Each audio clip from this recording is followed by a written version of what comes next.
Epístola a San Pedro. Nos encontramos en el pasaje del versículo 7 al 11, y dice así: Mas el fin de todas las cosas se acerca. Sed pues sobrios y velad en oración, y ante todo tened entre vosotros ferviente amor, porque el amor cubrirá multitud de pecados. Hospedaos los unos a los otros sin murmuraciones. Cada uno según el don que ha recibido, ministrelo a los otros como buenos administradores de la multiforme gracia de Dios. Si alguno habla, hable conforme a las palabras de Dios. Si alguno ministra, ministre conforme al poder que Dios da, para que en todo sea Dios glorificado por Jesucristo, a quien pertenecen la gloria y el imperio por los siglos de los siglos. Amén. Amén. Así vamos a orar. Padre Santo, Señor Todopoderoso, gracias te damos por tu palabra, la cual hemos leído, de la cual nos disponemos a estudiar en esta tarde, pidiéndote, como es costumbre, Señor, que quites todo obstáculo de nuestra mente, de nuestro corazón, quita todo aquello que impida que tu palabra fluya libremente por todo nuestro ser, pero principalmente por nuestra mente, por nuestro corazón, Señor, para que podamos retenerla, guardarla en nuestra mente y corazón y ponerla en obra en nuestras vidas, ya que para ello nos hemos reunido en esta hermosa tarde, para estudiar tu palabra, para ponerla en práctica en nuestras vidas, Señor. Te pedimos esto y te damos las gracias en el nombre de Cristo Jesús. Amén, Señor. Amén. ¿Pueden ocupar sus lugares? Comenzamos este pasaje la semana pasada y pues aquí el apóstol Pedro nos va a instruir en cuanto a cuál es nuestro deber espiritual en un mundo hostil.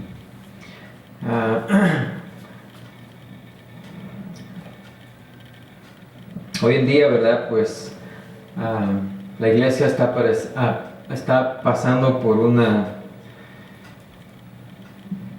carencia, ¿verdad? De espiritualidad sólida. La iglesia se ha conformado con algo superficial, y pues eso causa grandes estragos en la iglesia. Y aquí el apóstol Pedro pues nos está llevando, nos está dando instrucciones en cómo debe ser nuestras tareas, aún en las circunstancias difíciles. Y precisamente esta carta fue escrita a aquellos hermanos que estaban pasando por situaciones difíciles, a aquellos que estaban siendo perseguidos, estaban siendo acusados injustamente, y pues aún en medio de esas circunstancias el apóstol Pedro los insta a hacer su tarea, hacer su trabajo, a llevar a cabo sus deberes espirituales a pesar de las circunstancias que estaban viviendo. Y hablábamos, ¿verdad?, que en las décadas pasadas hubo un gran avivamiento en la iglesia con el movimiento que le llamaban movimiento de Jesús, y hubo un gran avivamiento, ¿verdad? Pero hoy en día pues hay una gran necesidad por la palabra sólida, porque muchos hermanos se han conformado con algo muy superficial en cuanto al estudio de la palabra de Dios,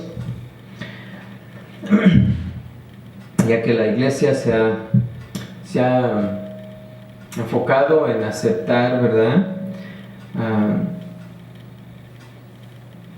pues algunas enseñanzas, ¿verdad?, que no tienen nada que ver con la Biblia, y esto para atraer más personas a las congregaciones. Y esto pues ha dado como motivo que se predique hoy en día un evangelio muy diluido, Y claro, cuando el evangelio es muy diluido, pues cualquier persona acepta ese evangelio, ¿verdad? Pero la semana pasada vimos que hay un incentivo para el creyente, ¿verdad? Para que lleve a cabo esos deberes que como creyentes, como hijos de Dios debemos llevar a cabo. Y es precisamente la primera parte del versículo 7, donde nos dice: mas el fin de todas las cosas se acerca. Aquí Pedro nos va a instruir en 3 aspectos básicos de nuestro deber. El incentivo, el cual estudiamos la semana pasada.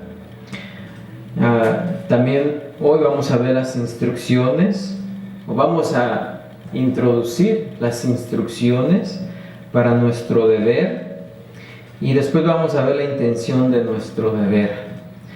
La semana pasada vimos el incentivo, y pues uno de nuestros incentivos, ¿verdad?, debe de ser que el Señor está a la puerta, que Él está por venir, ¿sí? Y ese debe ser nuestro incentivo para dedicarnos a las tareas, al trabajo que el Señor nos ha dejado, ¿sí? Porque un siervo fiel, cuando su amo sale, el amo le deja ciertas tareas a aquel siervo para que las haga en su ausencia. Si es un siervo fiel, las va a hacer, las va a llevar a cabo aunque el amo no esté presente. Y como el siervo ama a su amo, va a estar siempre vigilando, esperando aquel día del regreso, porque quiere recibirlo con alegría, sabiendo que ha llevado a cabo sus tareas, ¿sí? Porque si termina sus tareas, está ansioso de que el amo regrese para que el amo le diga: oh, buen siervo, ¿verdad? Has hecho tus tareas, y pues eso pues va a ser una gran satisfacción para el siervo. De la misma manera nosotros, nuestro amo partió por un tiempo, pero Él prometió que iba a regresar, y va a regresar. Y mientras Él regrese, nos ha encomendado una tarea. Nos ha encomendado una obra en su ausencia, aunque no está completamente ausente, porque Él siempre está con nosotros, pero en su ausencia física nos ha dejado una tarea. Así es de que si llevamos a cabo esa tarea, pues vamos a estar esperando, anhelando su regreso. Pero si no estamos haciendo esa tarea, así como el siervo infiel, no va a querer que su amo regrese, porque cuando su amo regrese le va a pedir cuentas. Y si no hicimos nuestro trabajo, pues ¿qué cuentas vamos a dar? ¿Sí? Por lo tanto, el siervo infiel no quiere que regrese el Señor. Y creo que esa es la situación en la que muchos hermanos se encuentran, ¿verdad? Porque no desean el regreso de Jesucristo, porque se han enfocado en las cosas de este mundo. Hemos estado persiguiendo las cosas de este mundo y nos han desviado, nos han apartado de la obra que debemos estar haciendo. Por lo tanto, pues no queremos que regrese, queremos que se tarde un poquito más, ¿verdad? Pero si estamos arduamente trabajando en su obra, pues vamos a desear que venga, ¿sí? Vamos a desear que Él regrese, porque esperamos encontrarnos con Él. Aleluya. Así es de que ese es un incentivo para estar activos. Ahora, es cierto que el Señor no nos dijo cuándo va a regresar, pero cuando Él regrese, nos dice, cuando Él regrese, y de que va a regresar, va a regresar. Amén, aleluya. Y claro, no nos dijo cuándo iba a regresar, porque si supiéramos cuándo iba a regresar y ese regreso estuviese lejos, o sea, mucho tiempo. Entonces, pues, ¿qué hace un siervo cuando sabe que su amo va a durar mucho tiempo? Pues no se va a dar a la tarea de trabajar, ¿sí? Va a decir, no, al cabo falta mucho tiempo, ya casi cuando venga, pues me voy a apurar, ¿sí?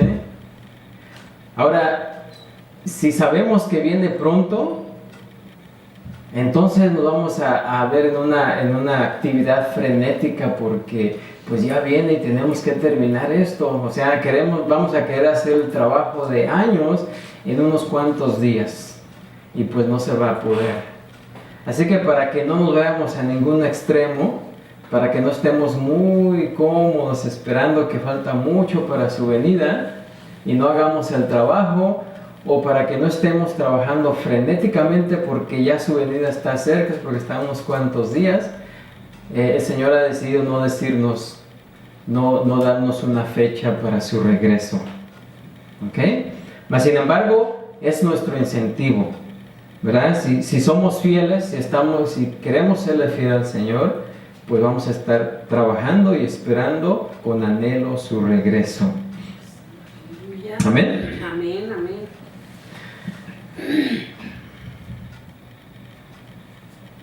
Ahora también, en esta tarde vamos a entrar en el tema de las instrucciones para nuestro deber. Y la segunda parte del versículo 7 hasta la primera parte del versículo 11 nos dice esto, dice: sed pues sobrios y velad en oración, y ante todo tened entre vosotros ferviente amor, porque el amor cubrirá multitud de pecados. Hospedaos los unos a los otros sin murmuraciones, cada uno según el don que ha recibido, ministrelo a los otros como buenos administradores de la multiforme gracia de Dios. Si alguno habla, hable conforme a las palabras de Dios. Si alguno ministre conforme al poder que Dios da.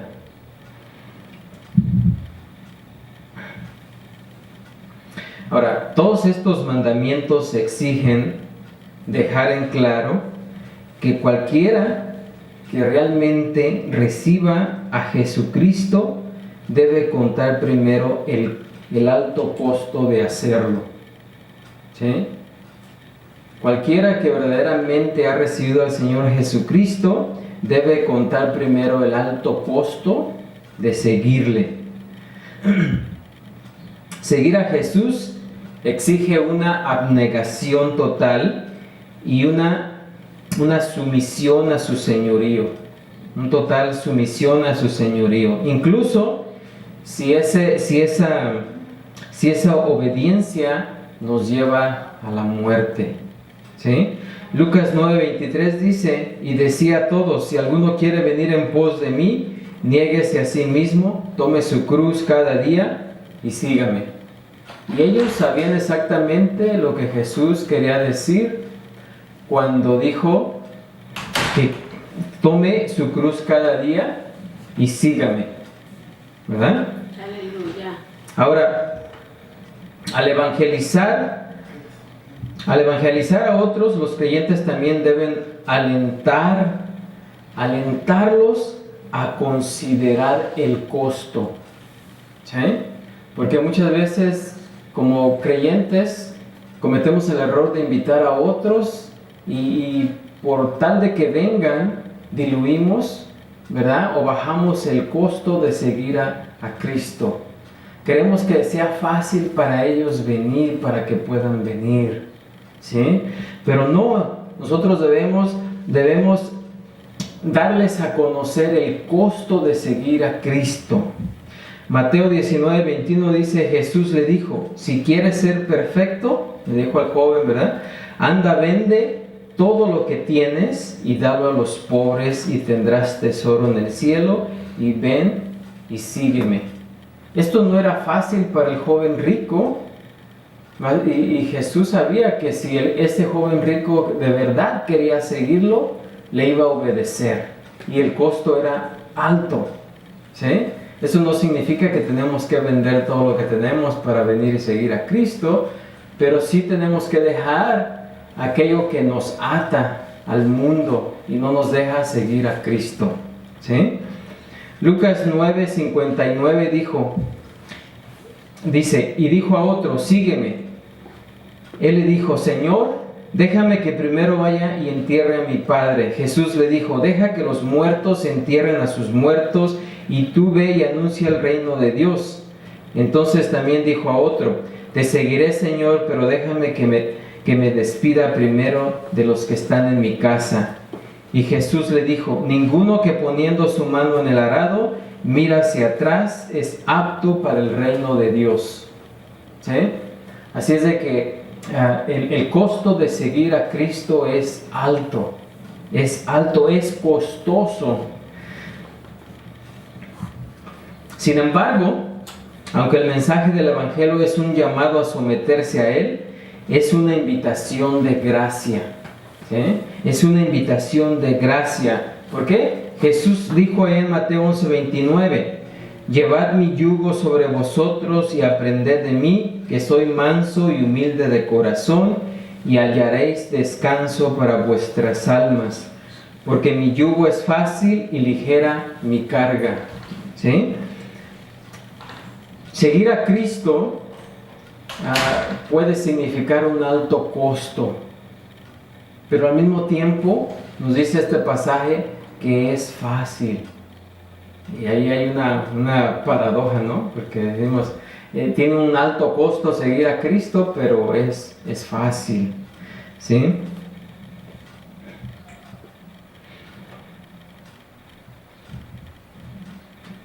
Santo, aleluya. Ahora, el discipulado, o sea, el seguir a Cristo, es costoso, pero eternamente gozoso. ¿Sí? Puede costar mucho, pero es de gran gozo, o vamos a tener gran gozo el seguir a Cristo. Pero el costo del rechazo es infinitamente mayor y eternamente horrible. ¿Sí? Proverbios 13:15 dice, el buen entendimiento da gracia, mas el camino de los transgresores es duro. ¿Sí? Es duro. Así es de que también en Isaías 33:14 dice, los pecadores se asombraron en Sión, espanto sobrecogió a los hipócritas. ¿Quién de nosotros morará con el fuego consumidor? ¿Quién de nosotros habitará con las llamas eternas?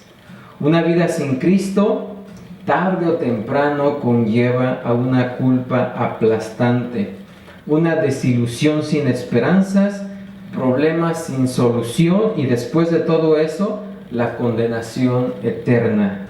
Así que el discipulado es una paradoja en el sentido de que seguir al Señor es costoso, pero fácil.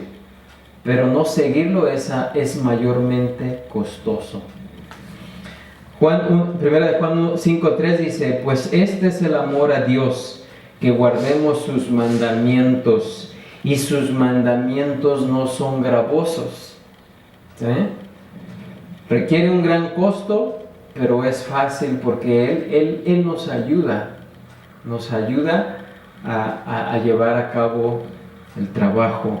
Apocalipsis 2:10 dice, no temas en nada lo que vas a padecer. ¿Sí? No temas en nada lo que vas a padecer. He aquí el diablo echará a algunos de vosotros en la cárcel para que seáis probados y tendréis tribulación por 10 días. Sé fiel hasta la muerte y yo te daré la corona de la vida. ¿Ok? Así que Dios no solamente llama a sus discípulos a obedecer sus mandamientos, sino que por el poder del Espíritu Santo, obrando con gracia a través de las Escrituras, nos permite cumplir esos mandamientos. Pablo en Filipenses 4:13 dice, todo lo puedo en Cristo que me fortalece. ¿Sí? Debido a que el mundo posmoderno es tan complejo, el cristianismo de hoy en día a menudo asume erróneamente que las soluciones a los problemas y las dificultades de los creyentes también son complejas. Pero los principios básicos de la vida cristiana son simples y directos, ya que Dios ha elegido gente humilde y común para conocer su propósito y voluntad. Y fíjense a qué clase de gente nos ha llamado. Dice 1 Corintios 1:27, sino que lo necio del mundo escogió Dios. Fíjense, lo necio del mundo escogió Dios para avergonzar ¿a quiénes? A los sabios. Y lo débil del mundo escogió Dios para avergonzar ¿qué? A lo fuerte. Y lo vil del mundo y lo menospreciado escogió Dios, y lo que no es, para deshacer lo que es.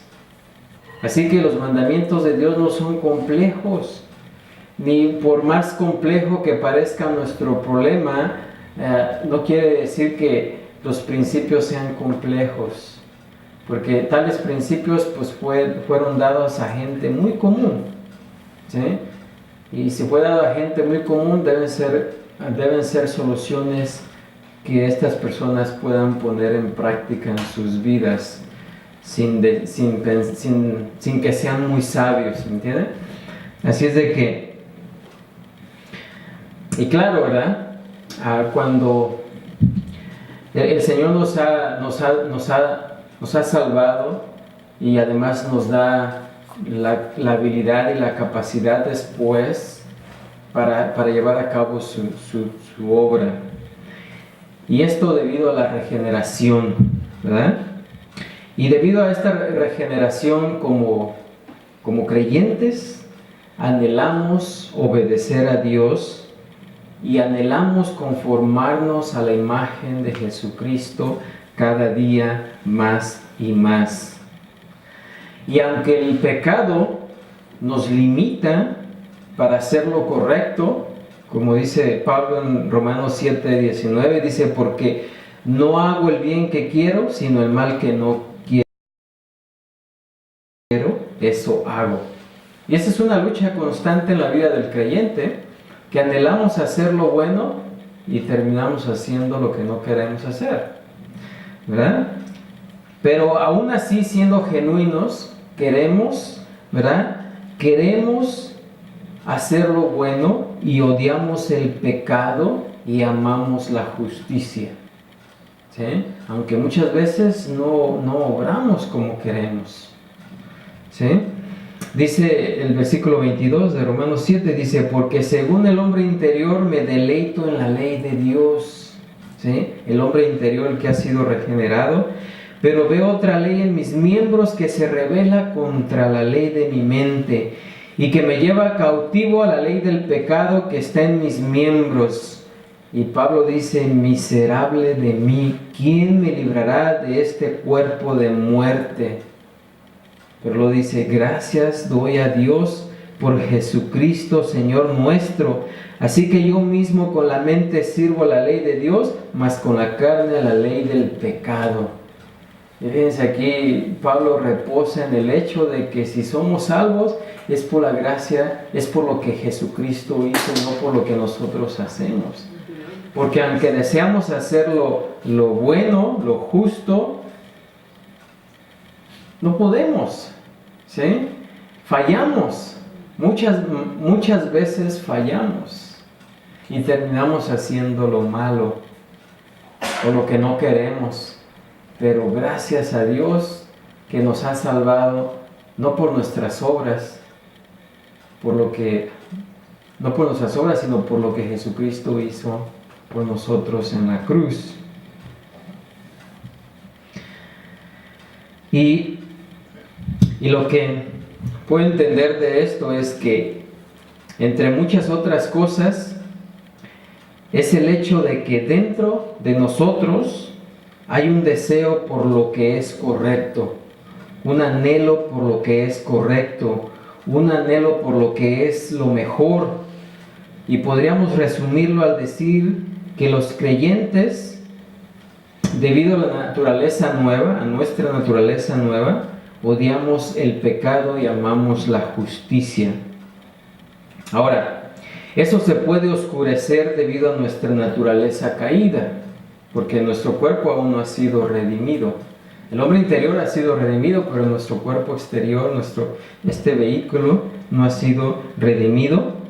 Y por lo tanto queremos hacer lo que es correcto, porque el hombre interior quiere obrar correctamente, justamente.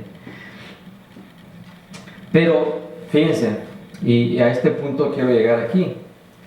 Pero el hecho, muchas veces fallamos también porque solamente deseamos hacer lo bueno. Y eso no es suficiente. Ese anhelo no es suficiente para hacer lo que Dios quiere que hagamos. Asumir que lo es como el niño, ¿verdad? Que decide que quiere ser como tal vez algún jugador de béisbol, ¿verdad? Dice, oye, cuando sea grande quiero ser como fulano de tal. Y él desea ser así, ser como él. Y tal vez, pues, le compran su bat, su equipo y empieza a verlo y empieza a imitar sus movimientos y todo, ¿verdad? Y quiere ser como ese gran jugador, ¿verdad? Y él tiene en sus sueños que quiere ser ese gran jugador de ligas mayores. Y empieza a practicar, ¿verdad? O solamente desea ser como él. Y es más, tiene ahí su foto y todo. O sea, pues es su héroe, quiere seguirlo, quiere hacer lo que él hace. Y trata de copiar todos los movimientos que esa persona hace. O quizás alguna vez, ¿verdad? Alguno de nosotros deseó tocar algún instrumento. Y teníamos el deseo de tocar ese instrumento. Una guitarra, por ejemplo. Y sí, por algunos días empezamos a tocar esa guitarra y haciendo ruido por todas partes, ¿verdad? Y alguien nos decía, ay, ya cállate con ese ruidazo, ¿verdad? Pero teníamos el deseo, ¿verdad? O quizás tenemos el deseo de quizás tenemos en la familia algún doctor y queremos ser como ese doctor. Y tal vez, pues, como niños traíamos el estetoscopio ahí colgado, ¿verdad? Y jugando ahí al doctor, ¿verdad? Y hay ese deseo. Pero del deseo al hecho, pues debe de haber una gran disciplina para poder lograr lo que queremos y hacerlo, ¿sí? El simple hecho de querer ser como alguien o hacer algo que deseamos hacer sin la disciplina de vida para llegar allá, para obtener las habilidades y la capacidad de hacerlo, no basta con tener simplemente un deseo, ¿sí? Tenemos que empezar a practicar, tenemos que empezar a aprender, tenemos que formar ciertos hábitos, someternos a una disciplina para poder estar completamente capacitados para hacer eso que queremos hacer. No basta con un simple deseo. Y como creyentes muchas veces caemos en ese error de que decimos, al cabo, el Señor nos va a fortalecer, ¿sí? Y no empezamos una disciplina continua para fortalecernos espiritualmente, para estar capacitados para cuando el momento de la crisis podamos actuar debidamente, ¿sí? Ese niño que tal vez deseaba ser un gran jugador, si no se prepara, ustedes saben que en un juego, en los últimos minutos, ¿verdad? Se requiere de todo ese entrenamiento. Pues están ya para terminarse y es el último round, no sé cómo inning, ¿verdad? Y están ustedes ahí al bat ¿verdad? Para batear. Y si le pegan a esa pelota, sabe que su equipo va a ganar. ¿Sí? Pero si ustedes entraron ahí sin el entrenamiento y la capacitación, van a sentir todo el peso de la tensión, de que todo el juego depende de que le peguen a esa pelota. ¿Se imaginan? Si entraron ahí sin el entrenamiento debido, pues ahí se van a... los nervios, la tensión los va a destruir. Pero si tuvieron el entrenamiento correcto y se entrenaron para obtener las habilidades y la capacidad para esa atención, pues van a estar capacitados para cuando ese momento llegue, sin ningún problema, puedan pegarle a esa pelotita, ¿verdad? Y ganar el juego. ¿Sí? Y lo mismo ocurre en lo espiritual. ¿Sí? Así que muchas veces pensamos que como hijos de Dios no vamos a enfrentar momentos de crisis. Y pensamos que cuando el momento de crisis venga, lo vamos a poder controlar así, instantáneamente.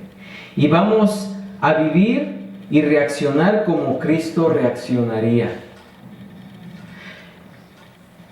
Pero ¿saben qué? No lo vamos a poder hacer si el resto de nuestras vidas, ¿verdad?, no hemos estado viviendo como Cristo quiere que vivamos. ¿Sí? O sea, no podemos... porque eso es la manera que piensan muchos cristianos, ¿no? Cuando tenga un momento, cuando llegue el momento de la crisis, Dios me va a ayudar. ¿Sí? Pero no, créanme que por esa razón muchos cristianos su fe se desmorona ante una crisis. Porque cuando la crisis llega, quieren soluciones rápidas. Quieren venir a escuchar un sermón que les solucione todos los problemas. ¿Por qué? Porque no se han preparado espiritualmente, no han llevado a cabo las disciplinas constantes que se requiere continuamente. No hemos estado viviendo conforme a la voluntad de Cristo, no hemos estado conformando a la imagen de Cristo en el pasado, para que cuando el momento de crisis llegue, miren, lo podamos pasar fácilmente. ¿Sí? Así es de que debemos de estar preparados. Y ese es el tipo de cristianismo superficial que alimenta la superficialidad en nuestra época. ¿Sí? Hace algunas décadas atrás apareció una novela cristiana muy exitosa, titulada En sus pasos. La novela nos cuenta que una cadena de acontecimientos trágicos llevaron a un ministro de una iglesia próspera a darse cuenta de cuán diferente de Cristo su propia vida había llegado a ser. El ministro entonces guía a su congregación en un voto a no hacer nada sin que primero ellos hagan la pregunta: ¿qué haría Jesús en este caso? ¿Han escuchado ahí la frase "What would Jesus do?" Ajá. O sea, preguntarse, está en una situación, ¿qué haría Dios en esta situación? Y luego actuar como Cristo hubiera actuado, ¿no? Y muchos piensan, bueno, pues eso es bueno. Y sí, es mejor que nada, ¿verdad? Pero ¿saben qué? Sigue diciendo, ahora, conforme al contenido del libro lo presenta claramente, el autor hizo este mismo voto por hacer lo mismo con la intención de seguir a Jesús, de caminar precisamente en los pasos de Jesús. Esto, claro, es una novela, pero inclusive en la vida real dependeríamos que eso produjera cambios significativos en la vida de cristianos apasionados que hicieron un voto, así como sucede en ese libro. Después, él escribe esto, pero hay una falla en esta manera de pensar. Hacernos la pregunta, ¿qué haría Jesús cuando repentinamente, frente a una situación importante, simplemente no es una disciplina adecuada o preparación adecuada para capacitarlo a uno a vivir como Cristo vivió?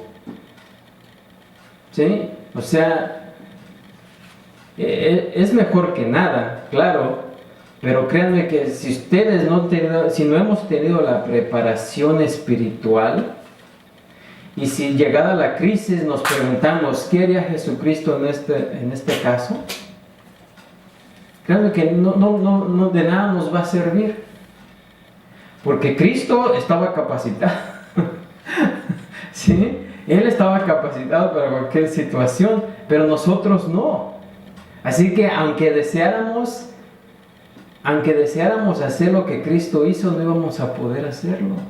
¿Por qué? Porque no pasamos esa disciplina anterior. Imagínense que anunciaran que mañana es el maratón, ¿no?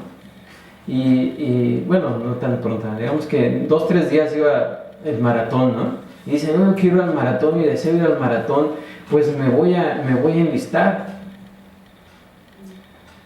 ¿Se imaginan? Pueden tener todo el deseo, dicen, al cabo ya corriendo ahí me van a salir más energía y voy a correr bien. Créanme que en 2-3 ahí van a quedar. ¿Por qué? Porque aunque tengan un gran deseo de ganar ese maratón o de terminarlo, no lo vamos a poder terminar. Porque para poderlo terminar tendríamos que haber pasado tiempo y una disciplina de alimentación, de ejercicios, de muchas cosas para que llegado el momento podamos participar en el maratón. Ahora, ¿me entienden la ilustración? Que es lo mismo en el cristianismo. Muchas veces queremos, al cabo Dios me va a ayudar cuando llegue la crisis, Dios me va a fortalecer. Y llega la crisis, ¿y qué pasa con el cristiano? Se desmorona, ¿sí? No sabe qué hacer. ¿Por qué? Porque no tuvo esa preparación espiritual. ¿Sí? Aleluya, gloria a su nombre. Y por mucha pasión que tengamos, si no nos capacitamos, si no nos disciplinamos, si no hacemos, si no cambiamos nuestras, ¿cómo se llama? Eso que hacemos rutinariamente.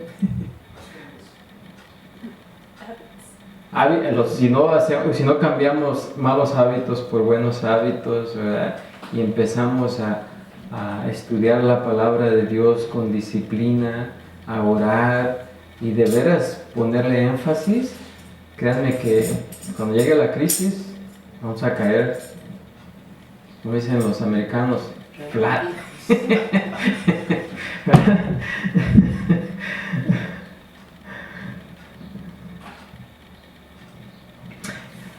Nos vamos a encontrar, ¿verdad?, desesperanzados por la tensión y la incapacidad, ¿verdad?, en la cual nos vamos a ver.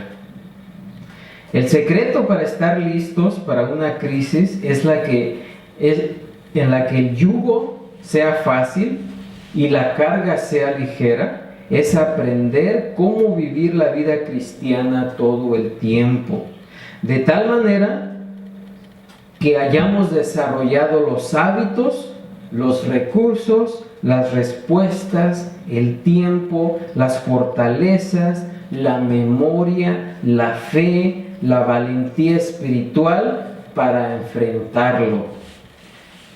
Ese es el punto. Y entonces sí nos podremos comportar como Jesucristo, ¿verdad? Porque esa es nuestra meta. Conformarnos a Cristo. Pero poder hacer eso no es el resultado de un simple deseo. No es el resultado de simplemente querer, sino que hay que ponerle acción a ese deseo, a ese querer. Así que la clave para manejar pruebas y tentaciones es desarrollar una disciplina espiritual diaria. Lucas 6:40 dice: el discípulo no es superior a su maestro, mas todo el que fuere perfeccionado será como su maestro. ¿Sí? Y esto incluye cultivar las disciplinas espirituales necesarias que producen creciente fe y valor. Así que, pues, vamos a ir el segundo punto, el cual nos va a instruir el apóstol Pedro aquí después del incentivo, son las instrucciones. Y los versículos, la segunda parte del versículo 7 a la primera parte del versículo 11, la que leímos anteriormente, nos van a dar las instrucciones para la vida piadosa. Cómo conducir nuestra vida diariamente de tal manera que cultivemos el tipo de hábitos que nos van a ayudar a que permanezcamos fuertes cuando la crisis se presente. ¿Está bien eso? Me que no les pareció muy bueno, ¿eh? ¿Cómo vivir el tipo de vida que, aunque el costo del discipulado sea alto, haga que usted diga que el yugo es fácil y la carga es ligera? ¿Sí? Que lo haga usted decir que los mandamientos de Dios no son gravosos. Porque yo he escuchado creyentes, o que dicen creyentes, que cuando se están ante una crisis muy grande, de repente dicen: Dios no existe. Cuando por años estuvieron diciendo que Dios sí existía, y en el momento de la crisis, ya para ellos ya no existió Dios. ¿Sí? Empiezan a dudar y decir: creo que Dios no existe. Porque si existiera, ¿por qué permitió esta crisis? Esa no es la pregunta que debemos de hacernos. Yo no me preparé lo suficiente en el conocimiento, en las disciplinas, para que cuando llegara esta crisis, yo pudiera enfrentarla sin ningún problema. ¿Amén? Mas sin embargo, pues como seres humanos siempre le echamos la culpa. Y en este caso, pues es porque Dios no existe. No. Así que en esta sección, el apóstol Pablo nos va a dar 3 elementos básicos que necesitamos para construir vidas piadosas y para podernos estar fuertes al enfrentar, ¿verdad?, una crisis. Y estos 3 puntos son la santidad personal, que se relaciona con su relación con Dios; amor mutuo, que se relaciona con la relación entre los hermanos; y el servicio espiritual, que se refiere a la responsabilidad con la iglesia. Pero pues esto lo vamos a ver la próxima semana, porque se nos acabó el tiempo. Pero solamente quería introducir el tema, porque pues es muy importante, ¿verdad?, que sepamos por qué en veces algunas personas reniegan de Dios cuando se ven frente a una gran crisis. Amén. Y para no vernos en esa situación, pues debemos saber qué habilidades, qué disciplinas espirituales debemos llevar a cabo para estar fortalecidos ante tal situación, ante tal crisis. Amén. Aleluya, gloria. Así que vamos a ponernos de pie, vamos a ser despedidos en esta tarde, orando. Padre Santo, Señor Todopoderoso, gracias te damos, Señor, en esta tarde por tu palabra, la cual hemos estudiado, Señor, y pues en este pasaje que donde el apóstol Pedro nos instruyó a aquellos creyentes en el pasado, pues aún es relevante para nuestros días, Señor. Porque no fue escrita solamente para ellos, sino para nosotros también, Señor. Y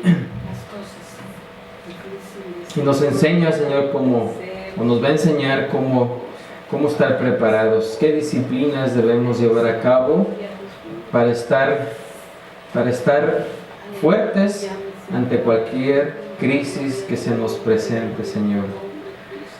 Claro que contamos también con tu ayuda, Señor, porque sabemos que tú no nos vas a probar más allá de lo que podamos resistir y que juntamente con la tentación también nos das la salida, Señor. Y gracias por ello, Señor. Y pues todas estas pruebas que vienen a nuestra vida, pues son para fortalecernos, Señor, son para saber dónde se encuentran nuestras debilidades y trabajar en esas debilidades, Señor.